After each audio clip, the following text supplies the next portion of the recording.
it amazes me where people let their possessions go to shit. And I'm like, do you know? It just makes me like, do you know what you got? Yeah, the value in it. I think that's the problem, that they don't understand. You're in the business, you have a foresight of what something could be. It's a little bit different. But dude, Lakesha, wait till you see these pictures, dude.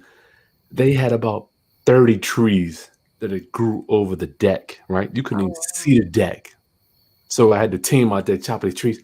Like, it's a deck back. Right there, dog. It's a deck. Lakesha. Why are you not back there enjoying it? Yeah, I'm like, oh, God. Wow. Ask me about real estate. I love real estate, but I don't like it.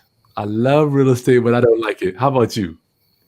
I mean, it's what I do, so I guess it just comes natural. All aspects of it, even the part that I don't like, it's just and then we go through it. Yeah, it's like I don't do. People like, oh, you do real estate. I'm like, it's just work. It's just work. Honestly, I was talking to somebody, and we were talking, and I think I forgot what I was doing. I don't know, coming up with something, and I was like, my tag was like, I'm a professional problem solver, and I'm like, bingo. That's really it. There's always a problem, whether it's my landlord needing something, my tenant needing something, the house needing something. And my job is to find out what the something is. What the problem is, right? That's it. And solve it. Because it's only a problem until you have an answer for it. That is very true. Round up. Come on in. Get logged in here. We're hanging out with Lakesha Kirkendall. I got to make sure I say that. Kirkendall. Yes, you got it right. As we come from a different name. But thank you. I forgot to tell you. Thank you for sacrificing your evening for me. But no worries. Round up. We are here for you. We got 35 people here. Lakesha, tell me as people log on, tell me about your day today so we can get people logged on. Today I had a really busy day. I had some property inspections that I had to do. Tell me about those. Good. Some were good. And some were not. What do you mean? What do you mean? Well, some of them, I always give at least a 10-day notice when I'm going to do inspections. My goal is I don't want to pop up on you. I want you to know I'm coming. I want to see you put forth an effort. Some people have some challenges with housekeeping skills, and I try and work through things like that with them because ultimately, you're in the comfort of your own home. No one's going to chastise you, but sometimes your housekeeping skills can lead to other things. So I have this one tenant who always calls and she always has an issue with a refrigerator. I go there today. There is so much food that you can't close it. So here it is. You can't. And that breaks them too. Huh? That'll end up breaking them having too much food in there. Right. So it's the borderline of trying to say to somebody, you can't have that much food at once in this particular freezer. That's a hard delivery. But what you can do is take a couple of packs of meat out, sit it in the kitchen sink, and then show them how easy the refrigerator freezer now closes. Wow. And when you do it that way, here's the issue right here. Wow. Next month, don't get that extra pack of chicken. It's a little joking moment, but you see just how easy that was. Wow. And it's not me telling you what to do in your comfort of your own home. So it's a delivery. I like when I see, like, I've had my maintenance, they go out and do things for me and they'll immediately get on the phone and tell me, hey, you need to come and see this. And if they do that, then I immediately schedule an inspection. I won't let them know it was anything, but when I let them know, one of my maintenance, he gave me he'll take pictures and send them to me as well. But when I got to this particular house today, everything that he told me was an issue was not an issue. They had cleaned it up. They had fixed it up. I had like one thing where the kids had broken a light bulb, and that was my only issue. So they were able to be fixed up. They took care of everything, and I like that. And and I said I would prefer that because you understand I'm coming. There are some things that you need to do before I get there, versus when I get there and this place is in complete shambles, and you knew for a week that I was coming. Mm-hmm. That's the one that. And that's another series we can talk about because you can actually evict people for poor housekeeping. If their housekeeping is leading to where something can be detrimental to your property, if they've got food all over, that's going to cause animals to come, bugs to come. Those are things you can actually give them a notice to repair, and if they don't, you can actually evict them. Nice. You should have a contract to where it says that they have to keep their house in a clean and orderly condition.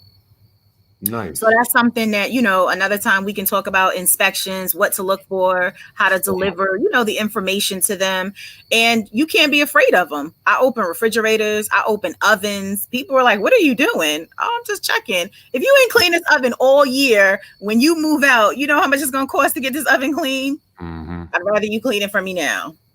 Wow. So things like that help. In the end, it's an end result. I mean, I'm not there to chastise anybody, but again, I have my property that I have to secure and look out for. So, Lakesha, you're a beast, man. I cannot wait to see what the future for our relationship holds. Oh, sky's the limit. Round up. Thank you for joining us. I am Kris Haskins, and my mission and ministry is to raise your financial literacy through real estate investing and entrepreneurship. And doing that, I get to introduce you to just some winners, some giants in the industry. Lakesha Kirkendall, how you doing? I'm doing great. It's good to see you. Today, Roundup, I wanted to just share with you, since Lakesha manages 200 rental properties, I wanted to share with you the things she's doing differently. And I got her lease here. And I've convinced her to give us some goodies. So stay tuned. We're going to let you know what those goodies are. I've been talking to her. She's so busy. So the lease, we're going to go over that, some of the points that she looks for when dealing with these emergencies that we're talking about. I would consider the pandemic an emergency. I don't know. Would you, Lakesha? This is kind of serious. Yeah, it is. You got to, when I asked her to come on, and I'm asking her what she's doing differently, she's like, man, we business as usual. So I know her mindset is like, she's so thorough. You were already thorough. I'm like, you're so thorough. You didn't necessarily have to tweak it, but so much. So that's what I wanted to kind of share with my roundups. If you're having some trouble with some tenants. Lakesha Kirkendall. Hey, y'all. So yeah, business is the same for me. We don't have anything, I think, available right now except like one commercial building. Why? What do you attribute that to? We were just putting them out. I'm going to be honest with you. April 1st was when, we kind of really jumped into that pandemic. And I think I had between the 1st and the 5th, I had 5 move-ins. I was scrambling. And I was like, wait, these people really are moving in. And I'm thinking, now, one thing is, and you and I talked about it before, I'm digital. So the majority of everything I do is digital. They can view my homes digitally. We have self-showing options for them. They can do my app. You said, how does it look? Which, I mean, not how does it look physically, but if I want to do it, if I want to click the button self-showing, how does that? You would go to my website. You would put in your own information. You do have to upload a valid US ID so that we can confirm who you are. Then there's a confirmation that goes back to you to confirm who you are. Then you state the date and the time that you want to go and see the property. And then within the hour of that time, we will give you an access code that's good for another hour. That's via phone. I'm presuming it comes to the phone or something. Mm-hmm. That's correct. That's sharp, Lakesha. Mm-hmm.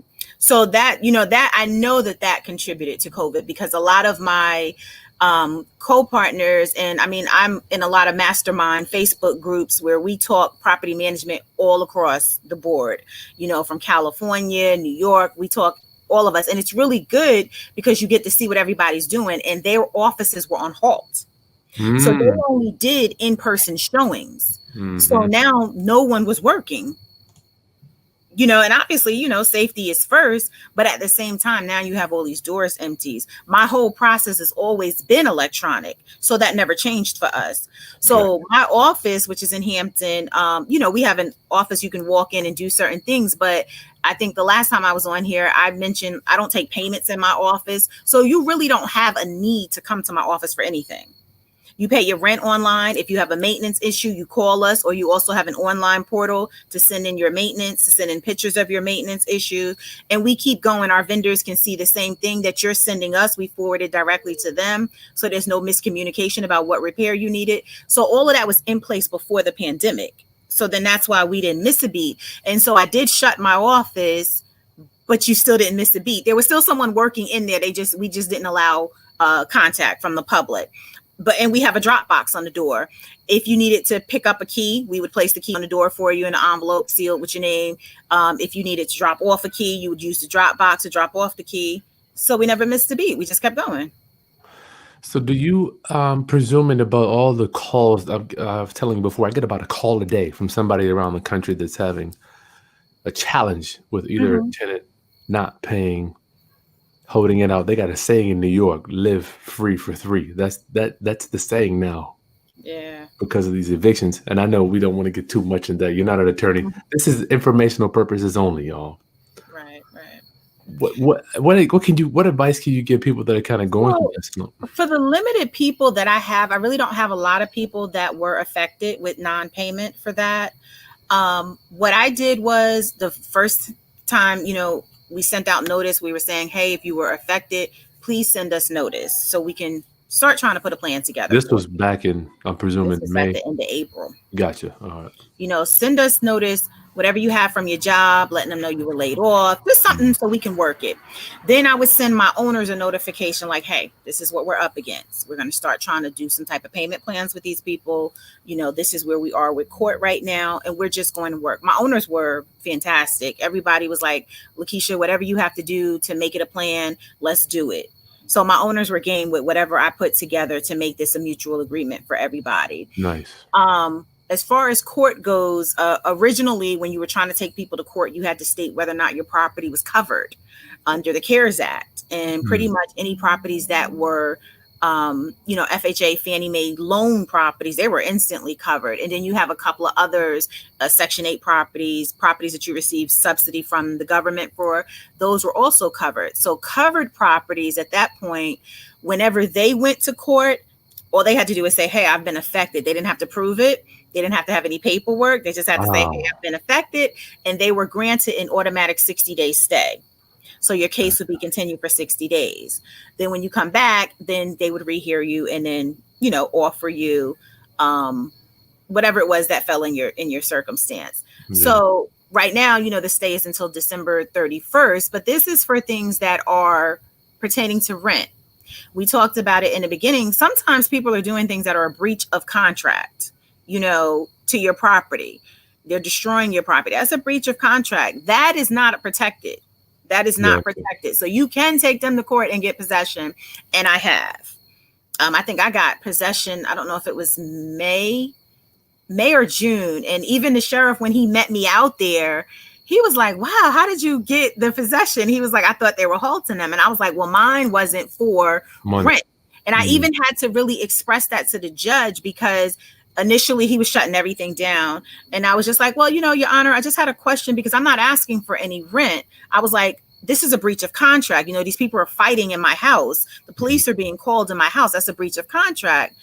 He was like, well, I guess you're right. It's not. Wow. And I got it. Nice. Now, what I did do, of course, they owe me some money too, but that's not why I took them to court. I didn't take them to court because they owed me money. I took them to court because of a breach of contract. But whenever you take somebody to court, because they owe you money, you always have an option in front of the judge. He will always say, do you want immediate possession, which means they can grant it to you now? Do you want a 10-day possession? You give them an extra 10 days. What they normally don't say to you, but you have the right to always ask. You can always say, I want to set this for final rent and damages. I would like my possession today, but I want to come back for final rent and damages. That means you don't know exactly when you're going to get possession of that property. It could be any kind of crazy thing to go on. The sheriffs could shut down. It might be another whole 30 days before you get your physical property.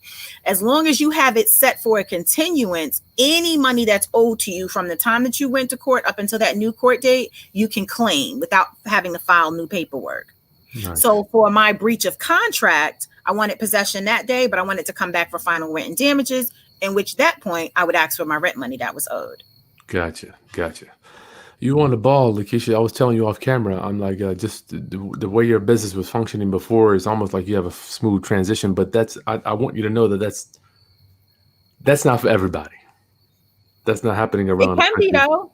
It can be. I know. That's why you're here. That's why. Well, my thing is, I'm always trying to keep it as simple as possible, Kris. I deal with a lot of people on a lot of different No. scales. Sheesh. And some of them are some real big deals, like my friend Kris. But at the same time, one thing about it is I'm gonna ask you to always keep it simple with me. You giving me an explanation I don't understand, please break it down. You sending me over here to do this, please explain what it is I need. Keeping it simple and helping people understand is the key, because if you're talking above people's heads, where's that getting us? Yeah. Yeah. Well, I got your stuff here, Lakesha, and I can't thank you enough for allowing me to have some of the lease you put together, the application, the landlord verification, the employment verification roundup. Mhm. Lakeisha's going to offer this stuff. Just hold tight with us, and we'll give you that link. She's going to offer this for you to have also. But I'm just perusing your lease here. It talks Mhm. about insurance. Uh-huh. Why is that? Why do I care about whether the tenants have insurance, Lakeisha? So normally people say that they ask about it, and what they fail to do is follow up on it. What's really big, and I think the most common, is fires, like a kitchen fire. Somebody's making something, the dishcloth catches on fire. Now your kitchen cabinets are all burnt up. I mean, that's like the most common. That happens so regularly. It's not a major deal. It could happen to anybody. You could have something over your shoulder and turn around and it catch fire. Anything like that can happen. But what happens is, now that your kitchen cabinets are burnt, maybe you've messed up your appliances. Who fixes that? Hmm. Do you want to call your insurance company to file a claim for something that you had nothing to do with? No, the renter's insurance should be covering that, but it can only cover that if you make it part of the requirement. One thing that we like to do, and what we do is you can bring in your own renter's insurance. We tell you how much you need to have covered, a minimum 150,000. And this depends on your property. If you've got a higher price property, you're going to need more coverage than that. But for owners, you think about the value of replacing your property, and then you set that to be your minimum requirement for the insurance. The other thing is, when you're asking someone to get insurance, always have yourself listed as an additional insured. Mm-hmm. What the benefit to that is, if they fail to pay their insurance, think about it. We're all really busy. No one's going to have time to keep checking. Is this paid? Is it not paid? When you're listed as an additional and they don't pay, the insurance company mails you a notice. And it says, hey, this policy at 123 Main Street is set to end for non-payment on such and such date. At that time, my office will send out a notice saying, hey, we just got this letter from you. If we don't see a new policy by this date, we're going to implement our own policy. This way, and they're going to have to pay that policy. Mm-hmm. Now, I mean, it's $17, $18 a month. But if during the time that you didn't pay, you do burn up my owner's kitchen, we still have coverage for them. Gotcha. So, it's always, well, I don't want to pay $18 for them. You'd rather pay $18 than pay to redo your whole kitchen. Mm-hmm. And that's money that they still owe you. So even in the event, let's say they didn't pay and you have to evict them, when you go to court, that's still a billable item to recoup your money back. So generally speaking, are your tenants, the reason I like talking to you, because you do live on the conventional, traditional private pay rental side. Mm-hmm. So your people they go to work and they pay the rent out of their income. Correct. Which is cool. Once again, I enjoy talking to you because you have a system down that's working for you, and I want to share it with my rounduppers. Mm-hmm. Application fees, Lakesha. Mm-hmm. I was reading through here. Are you charging them, or tell me about that?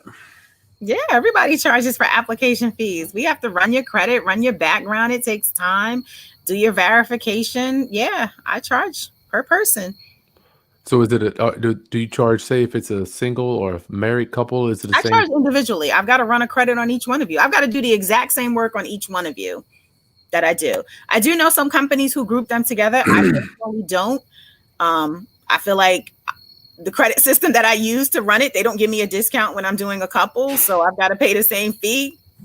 It's the cost to do business. So yeah, I charge them the same price.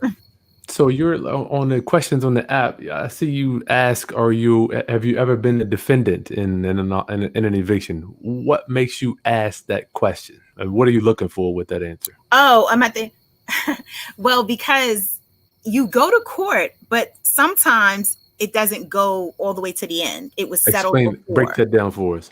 So when I file an unlawful detainer for someone, that's the process in which you're going to start an eviction. today is the 5th. You owe me money. I sent you your late notice. My 5 days have passed. I'm going to go to the court now and file. You owe me $800.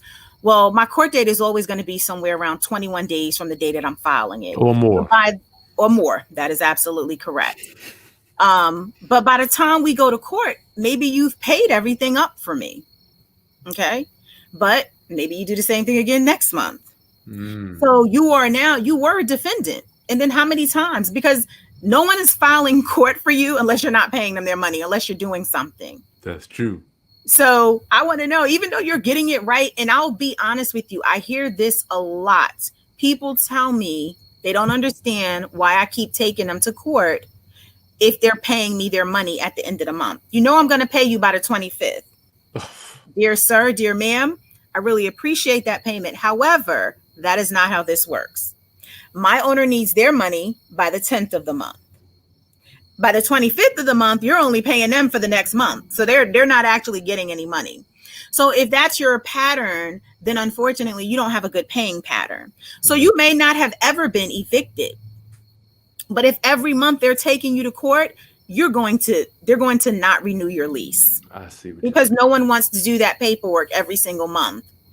Things happen and we're fine with that. We can work it out. You can pay plus your court fees, plus your late fees. You can pay all of that up and still stay. You just can't continue to do that.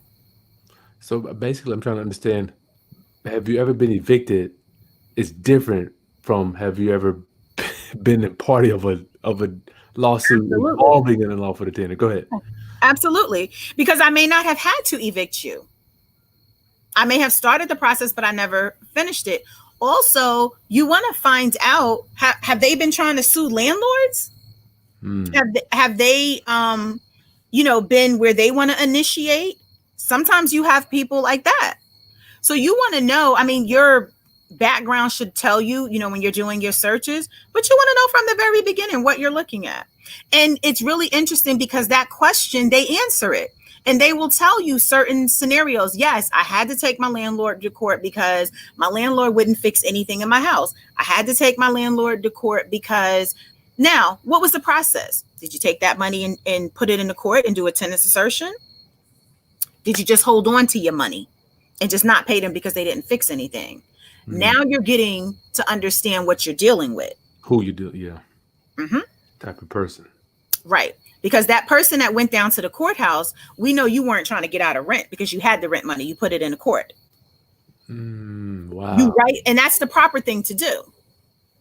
I've got my rent money, but you're not entitled to it until I have a safe place to live. That's only fair. That's only fair. Now, that person who just doesn't do anything but hold on to the rent money, I can't say that that's valid because that also is never a reason that a judge would grant them or forgive them for debt owed. Whenever I go into court and that's someone's response, the judge will always, and they'll usually stop court and immediately announce it. They will say, I just want everyone in the court to understand what's going on here. To break that down so we can understand that, Lakesha. So I don't think a lot of us following you. Okay. So if you go into court because you owe money and you say, and your response is, I didn't pay because they didn't fix these things. That is never a response for why you didn't pay. That's never going to grant the judge in your favor. If you have an issue with repairs, you must take your money to the court and place it in the possession of the court. It's called a tenant's assertion. That means that here is your full rent money by the time that you're supposed to pay it, the 1st and the 5th. But the owner of the property doesn't get it. It's held in the court's possession until we go to court to talk about these repairs. Escrow. That's the proper way to handle it if you feel your repairs have not been met. Now, there's some stipulations to what repairs and, what is supposed to be done with that. But that is the proper way to handle it. So if they are going to court, but they haven't done that process, they're not following the proper protocol. From your experience, is that I have yet have a tenant put money in escrow. I know you do a lot more than me. Yeah, I haven't either. Usually they're like, they didn't pay and they're trying to get over or something. From my experience, okay, all right. I want to make sure. That's it. But So you want to know what but their situation is. This is when you're screening, though. You want to yeah, know before they move. what type of tenant are you dealing with? You know, what is their standpoint? What is their view on how a rental process works? So asking that question gets them to explain it. And then you're talking to them. Well, tell me a little bit about the situation. And they tell you, and you figure from there if this is the right path to go on or not. So Lakeisha, what is it as I'm still trying to pull it? I'm like, what did you do you are you gonna attribute your policies and procedures to where you have zero vacancies right now and you have people, no doubt you have your challenges with all tenants, but Facts. Mm-hmm. I don't hear you complain. I don't hear you like. I mean, this the general. I guess the attitude that I'm getting around the country is it's challenging for people, but I don't hear that with you. I'm not saying that it's not challenging. I'm just saying that today is no different than yesterday for me. Because for me, anyone who really, I have out of my 200 properties, I'm going to say I have maybe 3 people who are quote unquote milking this. Okay. Wow, Anybody else, gosh, if they didn't pay, they weren't going to pay regardless of this, you know? But we're in a situation where I'm still sending them my paperwork. You know, they're still saying I'm going to court. One thing about my tenants, we established a relationship where they know I'm not much of a person on. I don't harass my tenants. I'm not going to call you and ask you 2 and 3 times for rent. I'm going to send you what I'm required to send you by law. I'm open and available if we need to talk about it. But other than that, I'm going to keep moving because time is always against my landlords. If I take the time to give you a grace of 2 weeks, I just cost my owner a whole nother month in court because we already told you you can't get into court until at least 21 days. So if I wait 2 more weeks, that's a whole nother month. So my process is I do it by the time. You know, my late notices go out on the 5th. My court procedures go out on the 11th. So this way, if I send you to court on the 11th, your court date is not until the following month. You still have that time to make it up to me. You're just now going to have to pay me the court fee also, but you still have that time. You have really up until the day before court, really. Mm-hmm. That you can always make that up. And so we just explain that to them. Okay, listen, we understand your circumstance. You're going to pay by this date. We're going to notate your account. However, we are still going to proceed with court proceedings. Gotcha. This way, if they fall through on their part, my landlord isn't short. We're already going to court anyway. But what it does, it makes them adhere to the date that they told you. If they tell you 2 weeks and you're just sitting there twiddling your thumb, well, after those 2 weeks, you're going to wait another 2 weeks. Yeah. And you're thinking, well, I've already waited. And now you get into that domino effect. And I see that when landlords bring me their properties and they bring it to me with these thousands of dollars outstanding. And I'm thinking, well, when did they pay you last? Why did you wait so long? Oh, Lakesha, they said they were going to pay. They're really nice people. I like nice people too, but I like nice people to pay. So we just stick to a date and that helps us to keep moving forward. But when you're screening your person, it's like you're entering a new relationship and it's a perfect time to set boundaries on your introduction, on your screening with them. What I teach them in my office is when you ask people questions, there's a certain way you ask them. So for instance, sometimes you will pull up someone's history, like their rental history in a court system, and it might have their name, but you're not 100% sure if it's them because the court systems don't always have middle initials. Okay. And sometimes you're not sure if it's them or not. And so my office would, say, Lakesha, how do we handle this, this, and this? And I'll say, okay, let me call them. And I'll call the person and I'll say, hey, I was looking at your credit. What happened when you rented from ABC Rentals? Oh, no, nothing really happened. I just left early. Okay. We wasn't sure if that was them renting from ABC Rentals, but I didn't ask them that. I asked them what happened because if it's not you, you're going to say, what do you mean? I've never rented from ABC Rental. Already presuming that that's them. Right. I'll let them correct me. And then if they say it's not them, we can go from there. 9.99% of the time, no one does that. They will always answer you what happened. They might not tell you the truth of what happened, but they will at least acknowledge that it was them. That is so cool. Y'all take notes on that one. I love it. That's the Columbo thing. Like, what happened when you did this? What did you do when you did?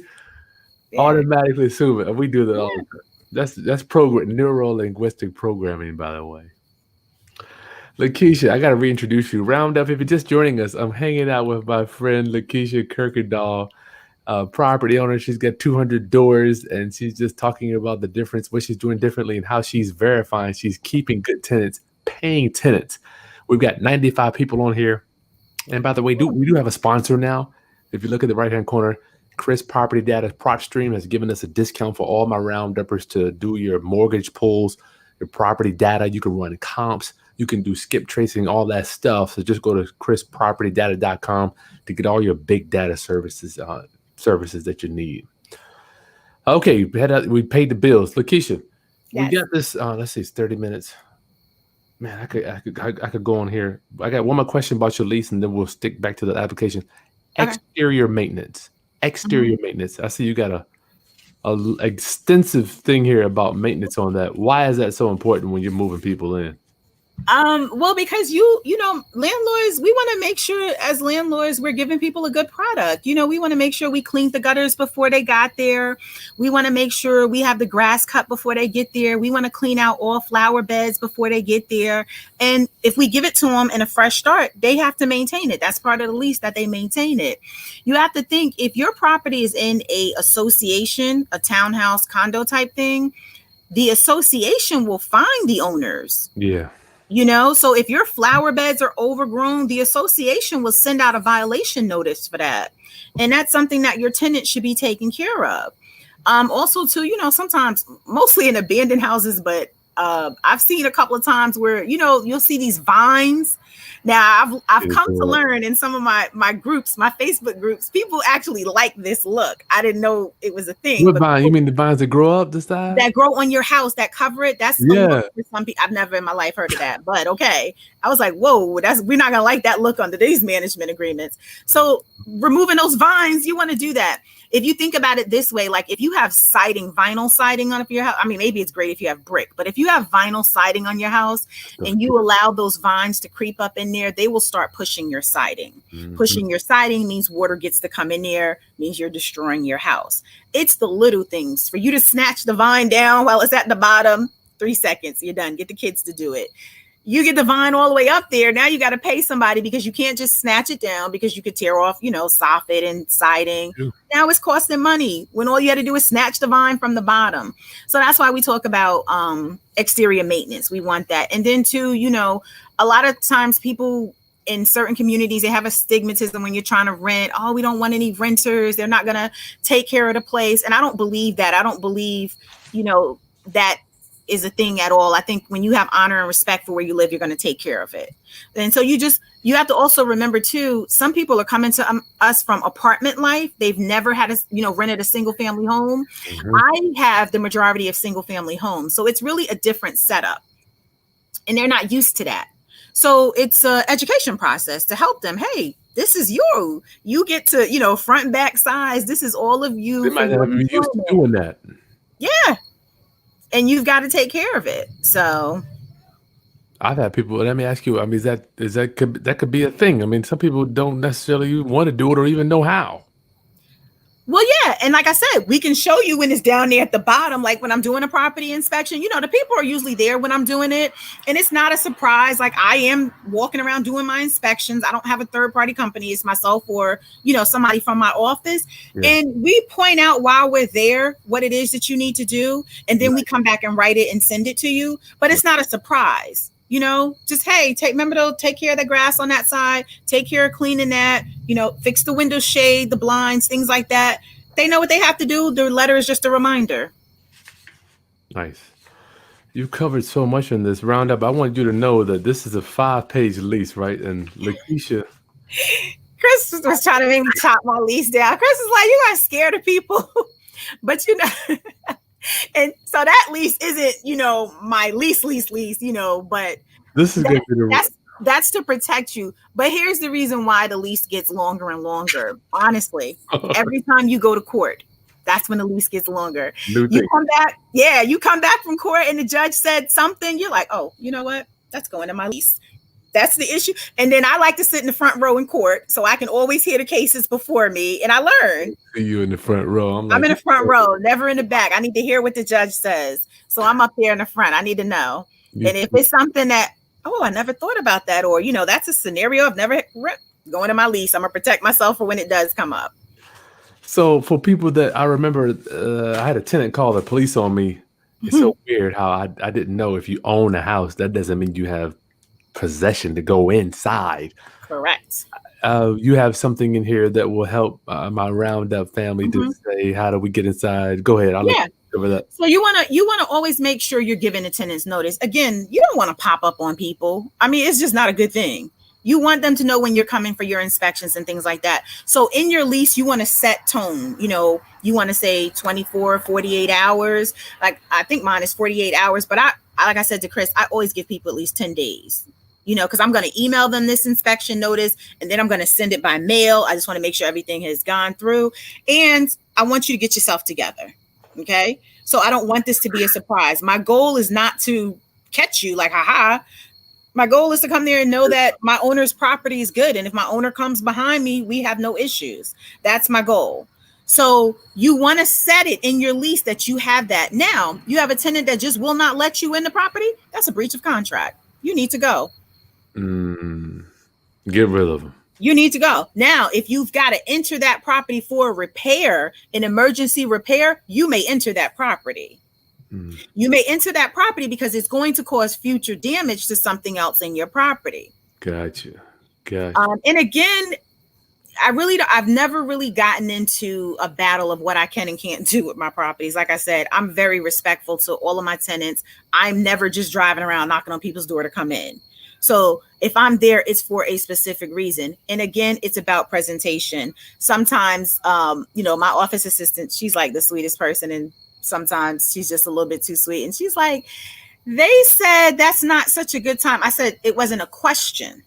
It was a statement when you were coming. And that's another thing. If you're coming for an inspection and you are meeting your inspection time, you're giving them 48 hours. It's not, can I come tomorrow? No, just wanted to let you know, I'll be there tomorrow between 2 and 4. My lease, if you don't let me in, that's a fee for you. Okay. Because I've already told you, I'm giving you proper notice. You're going to pay a fee if you don't let me in. Wow. You have your dog there and I can't get in because of your dog. That's a fee. You got your alarm on. I can't get in. I see that. I'm reading it. $75. That's it. I'm gonna have to take that. That's it. Where did I come up with that? No, one person tried it. Go ahead. One person tried it. That's where I came up with that. Okay. Well, I like your demeanor. It's like we'll be here between X, Y, almost like the gas company. But I mean, where did you like? A lot of people get emotional. A lot of people, even my followers, or people that I do consultations. Where did you get this? And I don't think that you have empathy, but it's really like very matter of fact. This is what we're doing. Boom, boom, boom. Nothing personal. But it doesn't come off really like it doesn't come off like you're overbearing though. Because I'm not. This is a team. It's not a battle between them and I. It's not. And I don't ever want people to feel like it. I mean, I had an inspection that this lady called me back and she told my office, "You're not my mother. How dare you tell me to clean?" Because I specifically wrote things in there. Clean the tub, clean the bathroom sink, dirty tub, mop the floor. If you are living this way and I need to tell you this, no, I'm not your mother, but someone needs to guide you. But here's the thing about that. She told me I was going to hear from her attorney. It wasn't a good situation, right? See you in 2 weeks. Came back the morning before. She did email me. Good morning. Would it be possible for me to reschedule just until such and like 2 days later? The rain caused me a delay. Not a problem at all. See you in 2 more days. When I got there, she took care of everything on that list. Wow. What I said to her when I left was, I just want to tell you, I really appreciate you taking care of those things for me. I'm not here to invade your personal space. I just want to make sure we have a great relationship. Wow. I'm never there to minimize anyone. I have one common goal: keep my owner's property safe, keep you in a safe condition. Nice. And I think that if it's relayed that way, it's a good thing. And I don't bully very easy.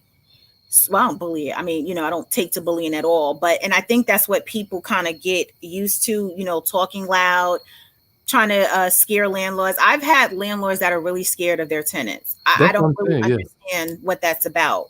Yeah. Because this is never a fighting thing. We're talking business here. And we're talking safety. They want a safe place. We want to give that to them. So it's your delivery on it all. About 5 minutes. About 5 minutes. Round up. Huh. Oh, Bubba got her bracelets she want to bring in here. Give me a second. You can get them in here. So the goodies, you can say what up. Hi. Hey, cutie. Hey, everybody. Miss Lakesha says hello. Round up. So what we agreed to do, we're gonna get a Q&A. We got 110 people on here. We got 50 questions in queue. Lakesha, you dropping nuggets. So what we did was I was able to negotiate with Lakesha. She's given me her lease. She condensed it. Round up to 5 pages for y'all. We got her application. We've got her landlord verification. Explain what a landlord verification is very quickly, Lakesha. Yeah, that's important. Please make sure you're verifying these tenants, where they come from. The last 2 rentals, at least. Now, one thing that my office does is we always look at, you know how they'll give you a property address and they'll say my landlord is, Mary Taylor. Well, I'm a real estate broker as well, so I have access, but you guys have access to like tax systems as well, I'm sure, and you can see who owns properties. So if I look up 123 Main Street and Kris Haskins owns it, but you're telling me your landlord is Mary Sue, I'm about to do some more research on that. And that it'll happen to you all the time. And, they say, oh, they give you a number. I mean, people have Google numbers set up, so it sounds like it's a business. You really have to verify. Now, if it's a property management company, that's pretty much a sure shot for you. But verify when they have these private landlords as well. Verify with everybody. Ask questions. When we do our rental verification, we have a set of questions we ask. We want to know, if they've paid their rent late. We want to know about violations too. Did you have to violate that tenant for anything? A violation can be that they have an unauthorized pet. Oh, now we know they have pets that they shouldn't have had. Did they have unoccupied people there, unauthorized people, excuse me. Do they put just them and the kid on the lease and then there's 5 other people that live there and, they were written up about that. If you ask those questions, you can get an insight again on what type of tenant that was. Now, I've gotten rental verifications where they've paid on time. They had no return checks. They had no violations. And then my bottom question on it, it says, would you re-rent to them? And the people are like, no. Really? What could that possibly mean? Something's not right there. Yeah, something is not right with that picture. Someone who pays you your rent on time, didn't have any violations, didn't damage your property at all, but you wouldn't rent to them again. There's some more investigation to be done to that. It could be as simple as the people are very hard to deal with. That honestly could be it. I had a lady, she runs a property association for one of our local areas here, and she actually went to rent something.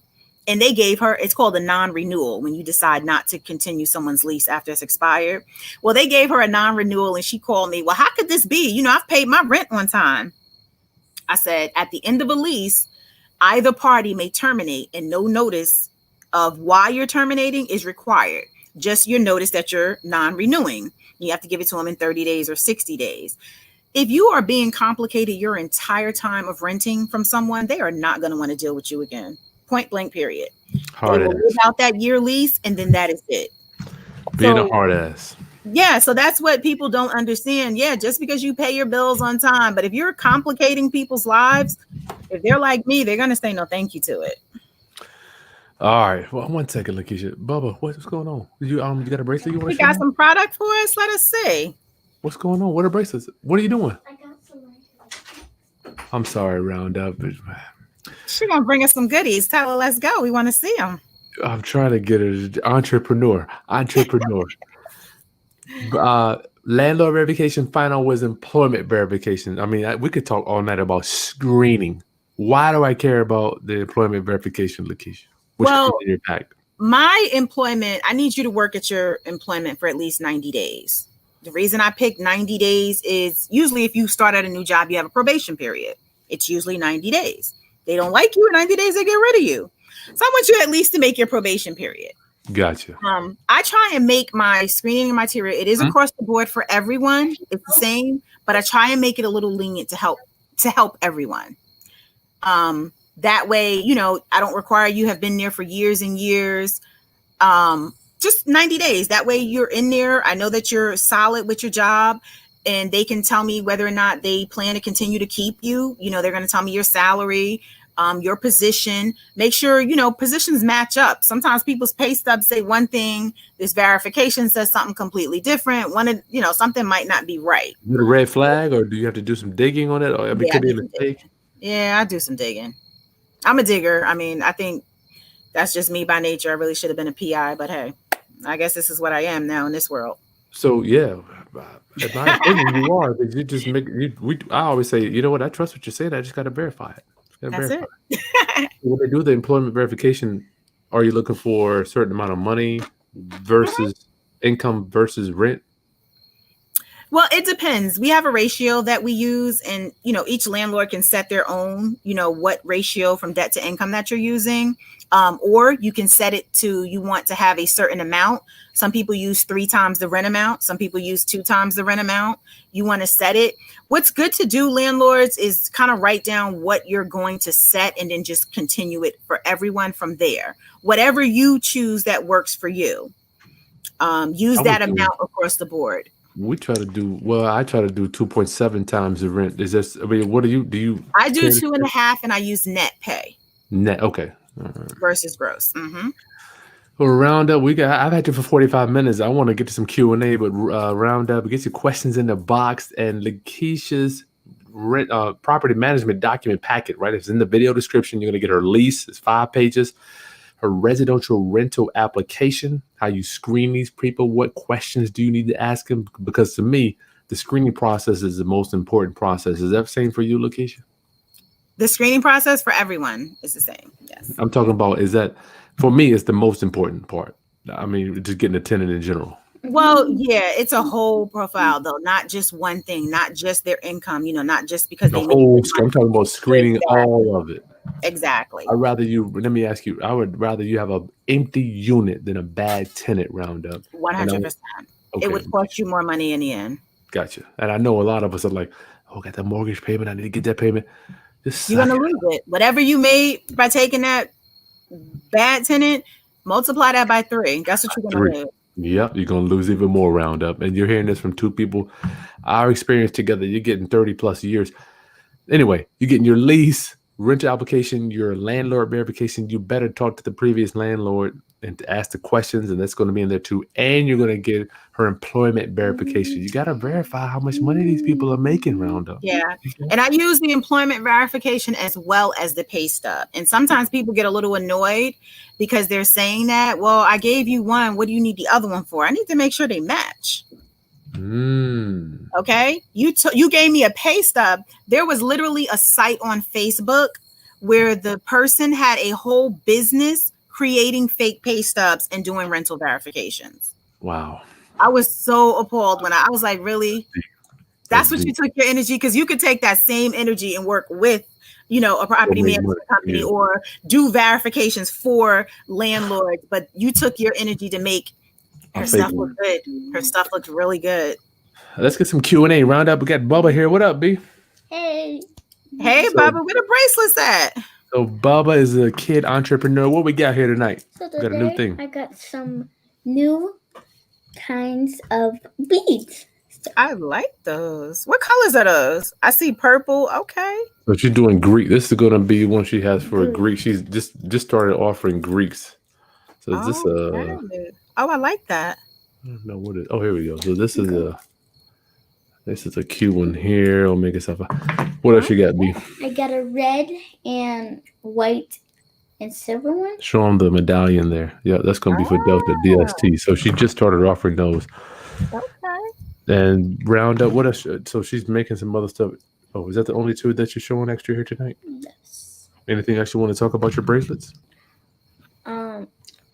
Support kid entrepreneur.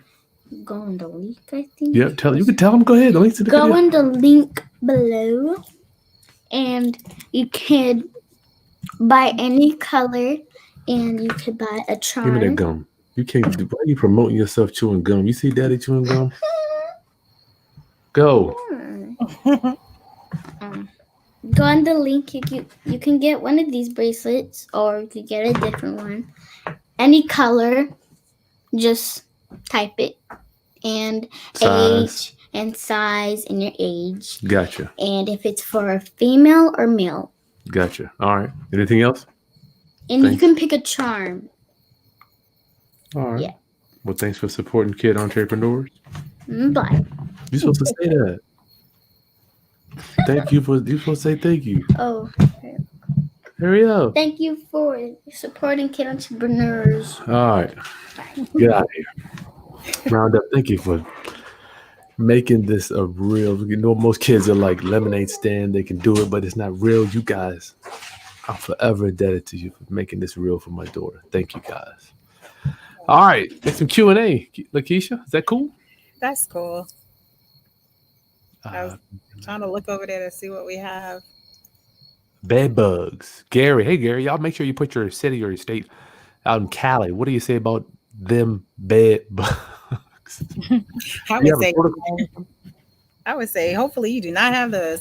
The property should be inspected prior to move-in. What's a good practice is that you can get with a pest control company to do a certification for you before move-in. Like here, they're like $20, $25, and they will come through the entire place and they will actually certify that there's no bugs there.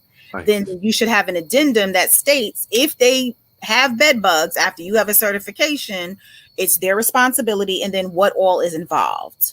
You know, what all their responsibility is. During their treatments, they're required to, you know, do what the exterminator says as far as removing all their items, washing all their items. They have to make sure they're taking care of everything. If not, they're just going to continue to breed. Nasty. Lakesha, Patricia wants to know, how much do you charge? For property management service, I charge 10% of the rent. The right says she can tell your maid. I can too. Your maid for this business, Lakesha. Thank you. You are something. Sean, love what you're doing. I'm looking forward to collaborate. Yes, Sean, shoot me an email, my friend. Shoot me an email. Go to krishaskins.com. You can get in touch with us. Nofo, what programs are you using to do your business virtual, meaning like apps or software? That was a good one. That's very good. Tenant Turner is what I use, and what's the other one? My software is Appfolio, but I was explaining that to Kris earlier. That's a property management software. A lot of stuff. Yeah, it covers a lot of stuff. I mean, if you've got like over 50 units, then it may be worth it, but there's some other software. Now, Tenant Turner you could use because that you can do individually. Then Tenant Turner, which is my software for using the lock boxes, you can embed those into your website and then just make an application that would be online. Mm-hmm. Lysandra, what do you think about Section 8 not communicating with us as landlords? Never heard of that. I know.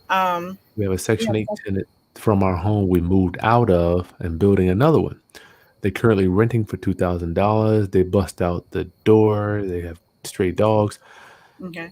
So we talk a lot about, well, I know Kris talks a ton about Section 8. One thing is they don't get passes just because they're Section 8. Okay. The same inspection that you would do for your regular tenant, you should be doing for them. You can also call the Section 8 office and ask for a special inspection. The same way that the tenants can call if they want something fixed, you can call and say that they are living in horrible horrible conditions. What the benefit is number one, they would be in jeopardy of losing their Section 8. You know, the minute people get evicted, that gives grounds for losing Section 8. Okay. You can take them to court. You want to actually be doing those things simultaneously, not one behind the other, because Section 8 may move at their own pace. Yep. And Section 8 can't actually enforce anything, meaning they can't physically get that tenant out. They can say, we're no longer going to pay for you with Section 8, but that's the reason you want the paperwork in the courthouse so you can get them out of the property. Yeah. Lysandra, I'm concerned for you because I don't know why they wouldn't be. I do know that now that COVID's here in Hampton, they don't even you can't even go in there. The door is locked.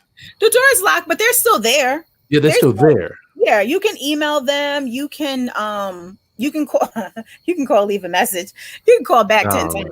You might want to try that, but they're still there. You just have to get creative with it. Like for me, I'm just not gonna let you heck not answering the no. phone be the end of it for me. Somebody gonna answer. That's just Yeah. me. I'm sure your supervisor or your manager is gonna answer. So that's just me. Somebody. You know, I'm gonna CC everybody on my emails. Hi, I'm not sure who can help me. I've emailed 3 times today. No one has responded to me. Please, somebody help me. I really appreciate you guys. And voila, somebody calls me back. How about Lakesha? I'm thinking, man, if I would, I'm not suggesting this, but for me, I would be down there at 7:30 waiting. If I don't I know. I can't get, email them. I don't have a problem when I email I don't either. I've and not had a, I think, again, it's the wording that you use. Like, hi, I've left 4 messages on Mrs. So-and-so's machine. I'm not sure if she's in the office this week. Is there a Paper trail. supervisor that can help me? Paper trail. Yeah. Get Let it? them know what you already did. Yeah, start saying stuff. Yeah. Mhm. Good point. LaShondra, I hope that helps you, but I don't know. You should be able to get in touch with somebody. I have yet to have an issue with getting in touch with these ladies. Yeah. Randy, Virginia Beach. What up, Randy? Chevy, how much notice do you give the tenant to move out if you're not going to renew their lease? I give them 60 days. 60 days, yeah. How much notice do you give the tenant to move out for them to let you know? 60 days. 60. Gotcha. Mhm. I love you got this here. If they're going to break the lease, you got that all covered right here. Fees. I love it. Well, you know what? You want to deter people, but at the same time, you want to make people aware. This is what it is. Yep. Leon, this is really deep. I know many tenants have done this the wrong way. You're right about that. Mm-hmm. Lakesha, great tips. Matt, hey Matt. Sandra, if you've put the rent in escrow with the court for valid reason and the landlord fixes the issues, but then the landlord doesn't renew your lease 6 months later and you want to stay, is that landlord retaliation? Good question. That honestly would be an answer for a judge, because at the end of your lease, no one has to renew. There does not have to be a reason at all. That's the end of the term. It was only for the 1 year or whatever your contract was. That's right. But here's my question with that. And this is for anyone. I don't understand this part. If we don't have a good relationship, why do you want to stay? Yeah, just move on. Just move on. It doesn't make sense. You can't possibly want to continue to deal with something that's not for your best interest. Just move on. Just move on. I tell them, I'm like, well, this ain't working for you. You ain't getting. Yeah, it ain't working for me. Your money. Take your security. Go. Bye. Yeah, I'll give some stuff back quick too. Yeah, I'm like, you needed more than me. Go. I don't know. I think that just comes with maturity. I remember before, I'm like, man, I ain't giving them back nothing. Nothing. Yeah. Now you like, that ain't. Man, you can be rented by the time I give it back to you. As I'm stroking you to check, is going to be re-rented. Not everything is for everybody. You have to understand that. Right. And I respect when people will say, no, this is not what I want. This is not, enough for me. I respect that. Your standards are on whatever level you set them at. I respect that. Yeah. And you should be free to go and meet your expectations. That's right. I love it. Yep. Round up. I forgot to ask you, get the thumbs up for Lakesha if you've enjoyed the game, the gems that she's dropped this evening. Hit that like button, please. Britt, hey, yeah, start the court process. That's right. Britt up in New York. Round up. Don't forget to download Lakesha's property management document packet, her lease application, employment verification, and landlord verification. 200 doors. Yes. Good Lord. I want Kay Chandler. I want to get the property to help single mothers in my family. Good for you. Good for you. Matt inherited some tenants in Florida with no lease. Can I force tenants to move out temporarily while I fix up the property and start charging them once they move back in? You can. I don't know exactly what Florida's rules are, but if speaking from Virginia, I would just have to give them a 30-day notice since they don't have a lease that would say anything otherwise. It would be in writing that they would have a 30-day notice to vacate. I would recommend you just giving them the notice to vacate without putting anything else in writing as to what you want to do, as far as how much you want to charge, because you may not know all of that until you get it to where you want it. So I would just first get them out and then tell them to, give you a call in a couple of months to see where you are. Yeah, they need to just go, period. And then, yeah, you can reapply or whatever. You saying Let them come back in. Don't You saying look, cut it off and then let them come back later, right? Yeah, brand new. I'm like, yeah, I wouldn't even. I think. Let me stay here, Matt, for a minute. I think when I don't know what stage you are in the game. We're all thinking about all the outgo that we've got coming up. So we're trying to get them back quickly. But really, when you sat back, and Lakesha, I can already see her face, when you sat back and just let it kind of come together and let the people apply, you probably will even get a better tenant, Mm-hmm. Yep. Instead of trying to, I got to keep these. Yeah. I've been there, Matt. I'm not going to say that I ain't been where you at, though, dog. That mortgage is a monster. Yeah. Round up, we got 110 people on here to hear Lakesha. Matthew, I've worked for an agent whose tenant was late. Suggested they pay $50 more a week after 6 weeks. She was ahead 2 weeks. Oh, that's smart. Paying a little bit more. But you can't technically change the terms of something in the middle of an agreement. And that's nice that she did it, but had she wanted to go to court on that, I don't know that you would have won. You know what? I've had people pay. You know what? I have people pay biannually, and they end up paying more. I forget how it works. It's like 12 months, 52 weeks. I don't know how it works out, but it's like more. Miss VSCNC, how often can inspections be? Quarterly really is a good number. You don't want to overdo it. Again, these are people's homes and their private lives. But quarterly, you should really be able to see, even every 6 months. If you do one like 3 months in, you're going to get an idea of how someone lives. Because sometimes I've had to come in, in 3 months, and I'm like, oh nah, if this is what we did in 3, I'm not giving you any more time to do anything else. So yeah, you may want to just do, a 90-day introduction, and then one, 6 months after that, something like that. June to 9, a month a week. Oh, okay. Finishing the first rehab, going to do Section 8. Good for you. Or lease option. I would. Heard good things about Cozy for property management. Oh, opinion or experience on the app. You know anything about Cozy? I do not. I've never used that. June says her lease is 8 pages long. So you're half of Lakesha's. and growing. And every time you have something else, you're going to add to it. There's nothing wrong with it. You guys are too much, man. This thing. Shoot. Round up the link for the bracelets as well as Lakesha's property management document pack is in the video description. If you don't see it, you might have to refresh your screen because I dropped it in there later on there. Sorry about that, y'all. The link for the bracelets are in the video description as well. Make sure.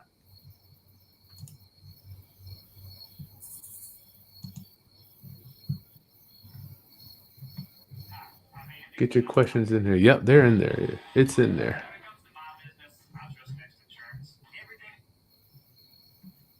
Worked on agents. That was a good one. 8 pages. Sylvia says she loves the fee for rescheduling inspections. That's a beast. Yeah, that's your time. That's a beast, Lakesha. And when that's also really important too is at the end of the lease when you're ready to sell. And of course, they're trying to be difficult. Okay. Document. Every file, let me ask you. Well, I still have paper. Every folder has a piece of paper in the front with just. For me, it's on there on the tenant's profile. On the internet. Yours is all online, right? Mine's online. Red letters. But I mean, no, my point is you're keeping track. But of course. But it'll be little things like, oh, my alarm is on. I told you I was coming. Should turn that alarm off. One inspection per year. How often should you inspect? She just showed you that. Dawn for the bracelets. The bracelets link is in the video description, y'all. Thank you for supporting, Bubba. Anita, South Carolina. What did you say to them in regards to passing on their application as potential tenant? I'm not sure I understand that one. Passing on their application as potential tenant. I don't know about that one. Sorry about that. Anita, you might want to please clarify that one. Yes, let her be dead. I was told by a judge to forget leases. Just have a simple contract. What do you think about that? Calling the sheriff non-payment? I don't know about that. That isn't even... for Virginia, it looks like you're in South Carolina. For Virginia, you can't even have a sheriff do anything until you've gone to court and gotten possession. So they our give you a court order. Yeah, our rules must be completely different. Lady Al, how do you handle if someone's job is shutting down? That's a good one. Job shutting down, Lakesha. You have to. That's the employment verification is so important. Right. Because you want to know that because their income is going to change.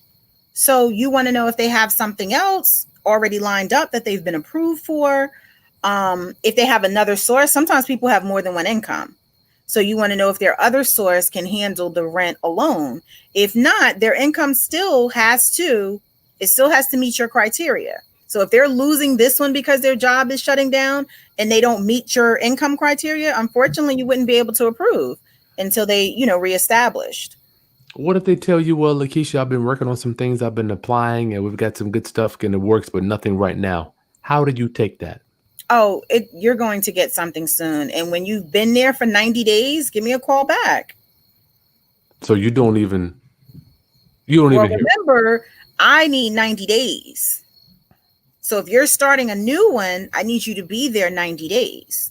Gotcha. Well, I know for me, when I was starting out, when they would give me that sob story, I would almost say, all right, we'll give them a try. They got something coming up. What do you say to that? But that's why I stick to my 90 days. That's why when I set my procedures, I stick to them. So I'm not, for one person, I can't do for the next person. So it's 90 days. Gotcha. And 90 days makes sense, though, because anything can happen. Like I said, when you're hired, you usually have a 90-day probation period. They don't like how you work. They get rid of you. Yep. Now you don't have the income that you need. That's big now. Hey, Kenneth. Hey, thank you. He says, thank you, Lakesha, for your information. Is there a coupon code, sis? If all you got, sis Denise, was learning how to screen your tenants better, wouldn't it be worth the tank of gas? Lakesha's only charging you a tank of gas to do this. There's no coupon code, and I'm not blowing you up, sis. I love you. It's the same price as a tank of gas for this stuff, guys. Anna, for Lakesha's rental application, her lease, employment verification, and her landlord application, you got landlord verification. You gotta have this stuff. Anna, we need a manager like her caring about tenants. Wow, we do have a lazy managers. A lot of those. We need to let that children tear up, hurt other tenants. Keep it up. Good for you, Lakesha. That's why she's here, y'all. Y'all think I got tired of me messing with some fools? Lady Al, how much for the bracelets? I think they're $12 or $13. The link is in the video description for Bubba's bracelets, by the way. Robel, hey Robel, how's Lakesha doing on collections since COVID-19 hit? Good question. Good one.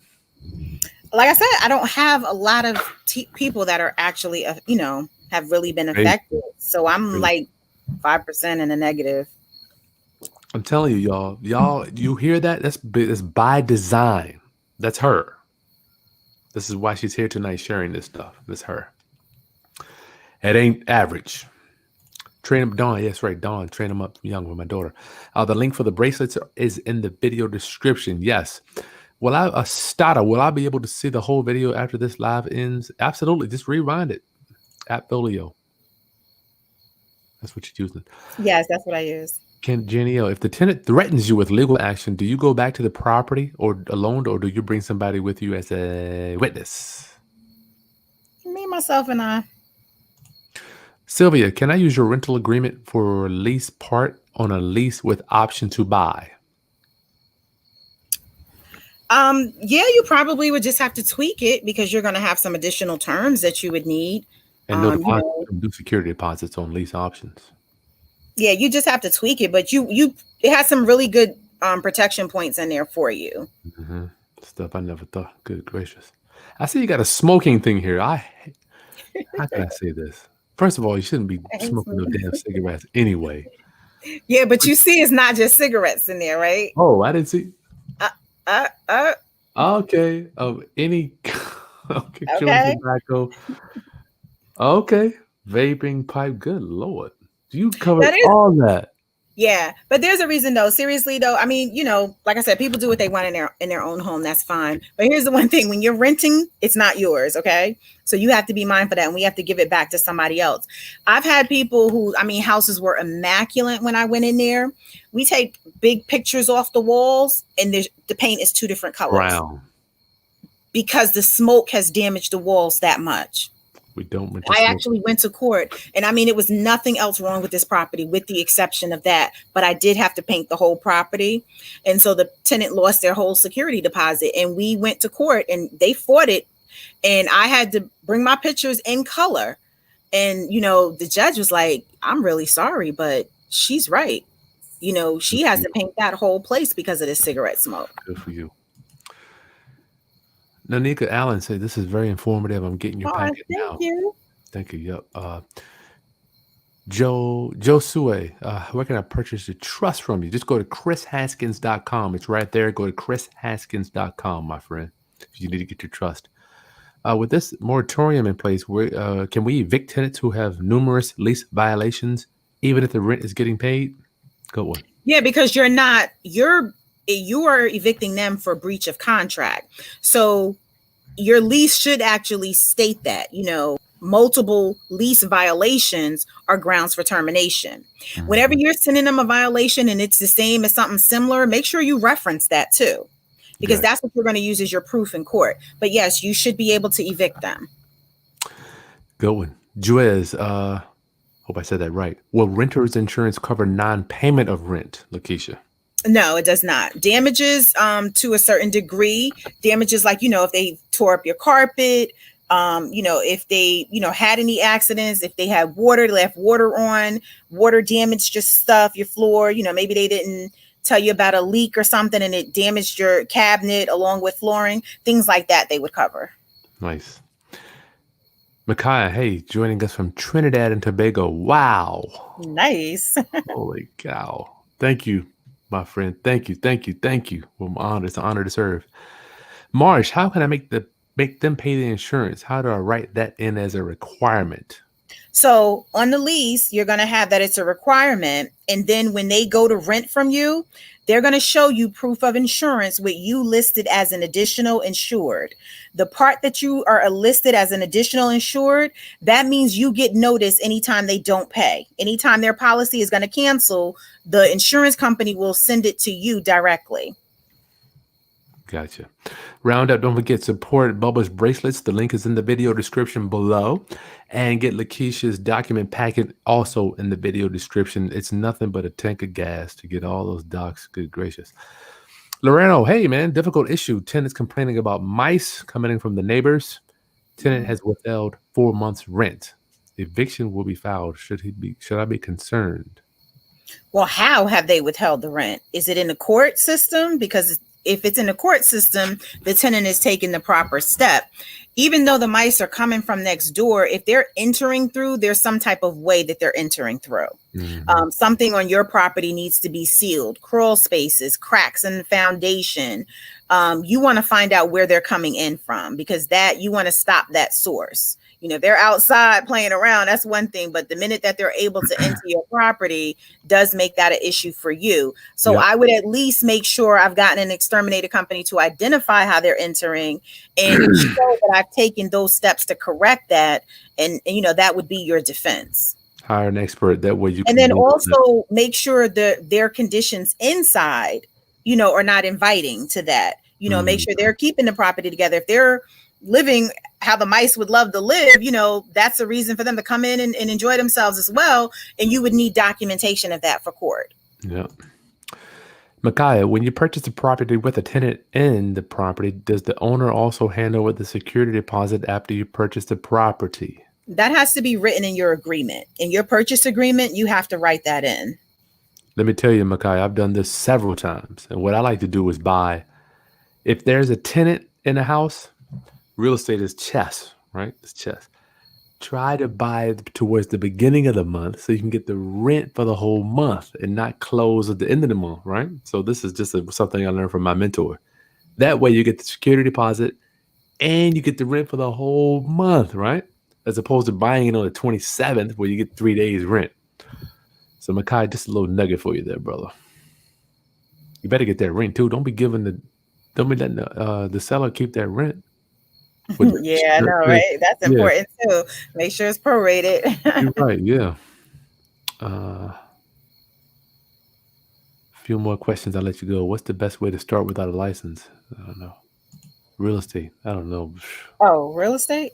Yes. Well, I don't know. I don't know what state you're in. I know for Virginia, though, to do property management, you are required to have a broker's license, or work for a company that does. Yeah. Miss Tina, is the terms for inspections put in your lease? Yeah, it would say quarterly. I think mine says quarterly. It's in there somewhere. Yeah, you can set them up. Like I said before, you can say you want to come in 90 days after move-in and then 6 months after. You can set your own terms. If you want to see immediately how they're living, that's a good idea. If you want to wait just 6 months after they move in, that's an idea.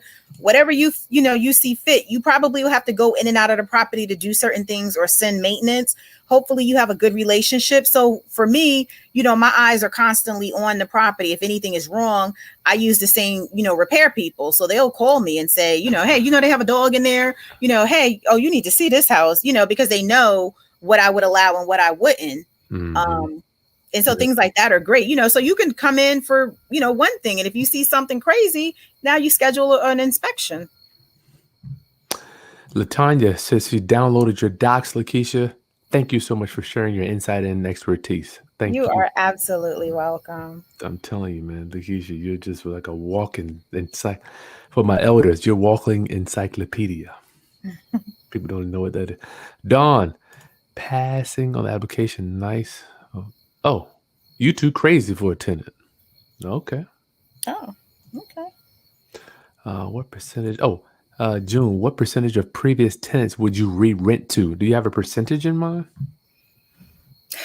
I probably would say about 90%. That's probably because you have pre-screened them so diligently. Yeah, and then we have a working relationship.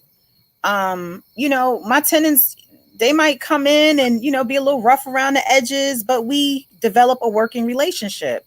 We know what the common goal is. So by the end, we're good. Like I said, the lady who initially, told me I'm not her mother, don't, tell her how to clean up her house, took care of everything that I needed. We're good now. And, it is about time for her lease. And my office was like, are you going to renew? You're going to non-renew her? And I was like, I'm going to renew her. No. I mean, she took care of what I needed her to take care. She understood what we're doing here. And so I'm going to go with her again. Mm-hmm. Marvelous, Marva. How much are you charging for your lease agreement, and can you amend the lease after tenant moves in? I think it's less than it's $37, guys. If you downloaded the link to the description, can you amend it, Lakesha? That's up to her. No, if you're talking about once you get them to sign your lease, you can't change the terms on their lease, like as far as their rent amount and things like that. You have to actually wait until the lease ends for that. If you have like maybe new stipulations where like, no parking unauthorized vehicles on the property or something like that, like an amendment, you can do that and then have everyone sign it. Mm-hmm. Round up. Good questions here. Well, listen, it's 9:20. I took a few more. We'll let you get out of here. Anita, when you're doing the tenant screening and find that they had issues in the past with landlords, what do you say to them to let them know and understand why you're passing on them? Or do you even let them know? It depends. A lot of times with my properties, I have multiple applicants. I might have 4 or 5 people for the same property, and I have to screen them to see who my best one is. So if it's the case where I'm just going with someone who is more qualified than them, then I don't give them a definitive. It's just, unfortunately, another applicant, was chosen for the property. If it's just them and it's something that, either if it's rental issues, then it would be no because of poor rental history. I would share that with them. I won't share, if the landlord said, oh, they, tore up my house. I won't give details, but I will say that their rental verification came in negative. Gotcha. Came in negative. I like that. It came in negative. I didn't Does it? Lakesha, you too. Michael, great question. Michael, we got 130 people on here. Lakesha Kirkendall. Make sure you go to the video description, download her property management documents. Michael, how are you guys doing inspections during COVID? Are you still going to the house? Are the tenants comfortable? We just started. We just started this month going back. So we're Okay. gloves, we're masks. I did start this month. We, tell the tenants where to come in, tell them to put their mask on, and haven't had any issues with it. Gotcha.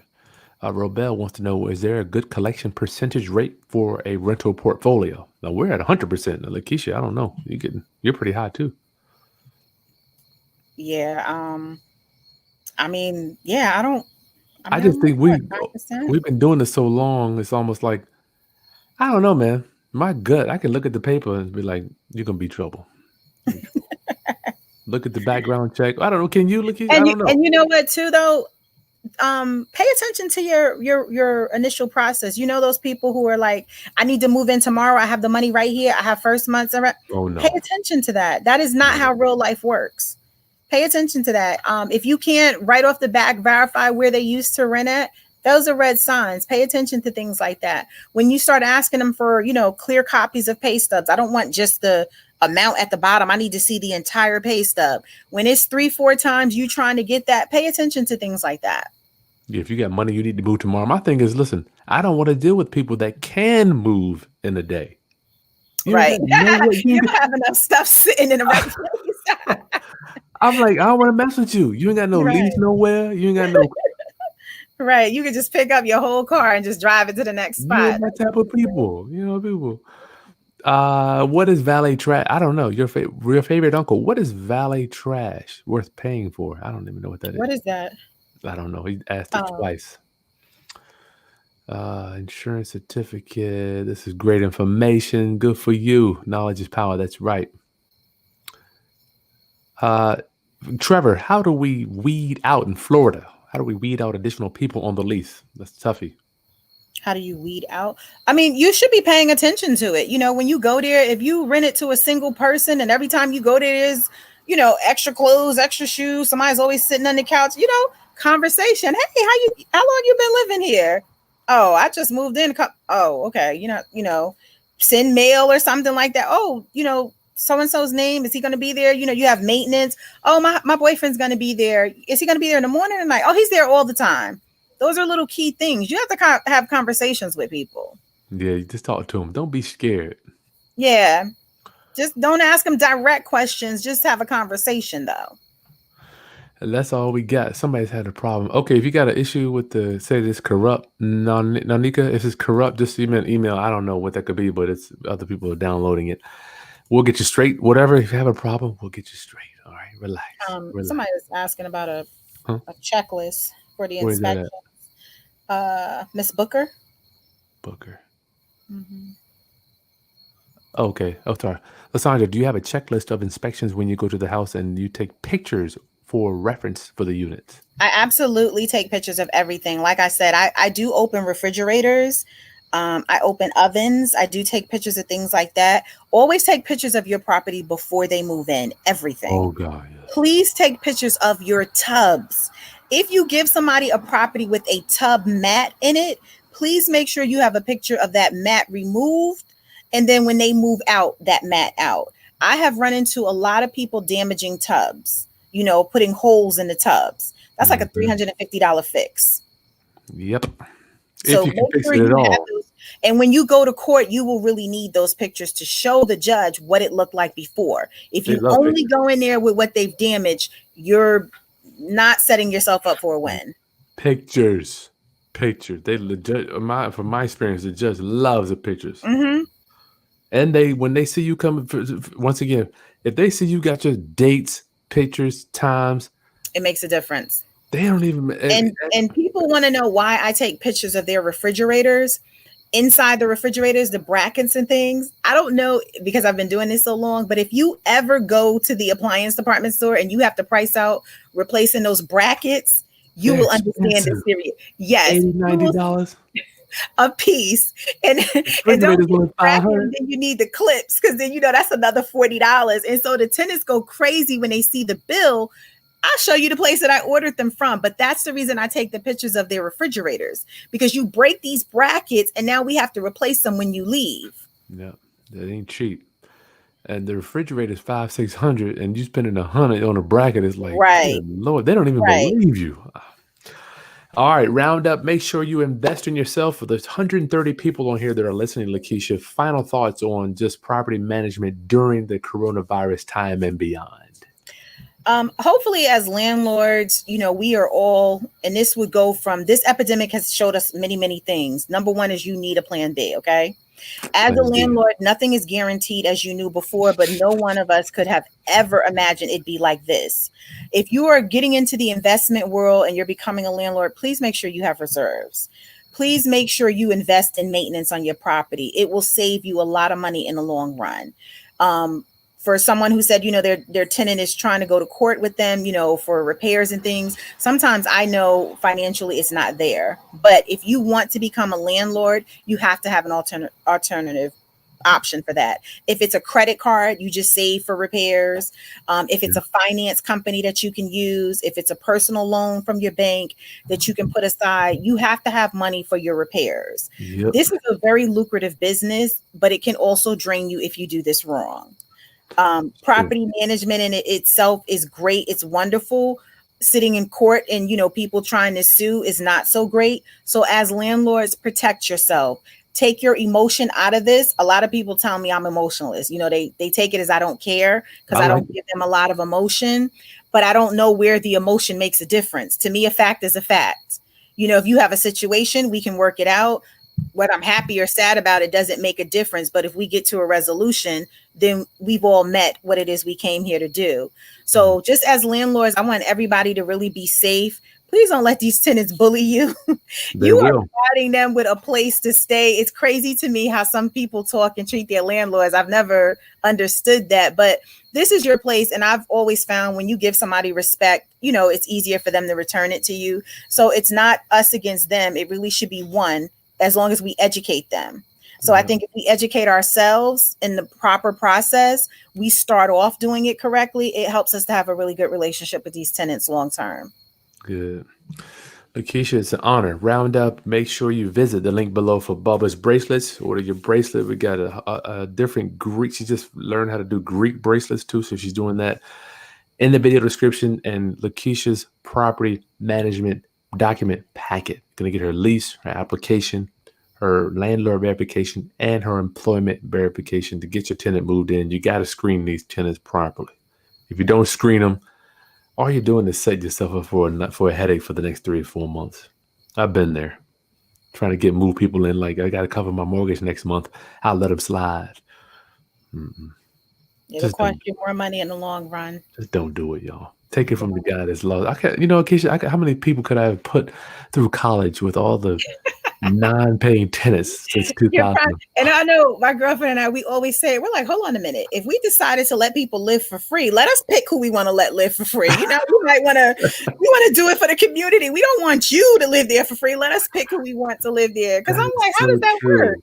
So you think about it, right? You're like, I'll pick my own person I want to give charity to. Not you with the flat screen. Do sneakers. No. You can't live there for free. Yeah, you can't live there for free. So, but you have to stay diligent and you have to stay on a timetable or it goes down. It goes downhill if you don't stay on your timetable. Done. All right, round up. Go ahead and get your docs and I'll see you later this week. Subscribe to the channel. Share the content and hit that thumbs up if you have enjoyed Lakesha Kirkendall's content for this evening. Thanks, Lakesha. Round up. I'll see you soon. Bye, everybody.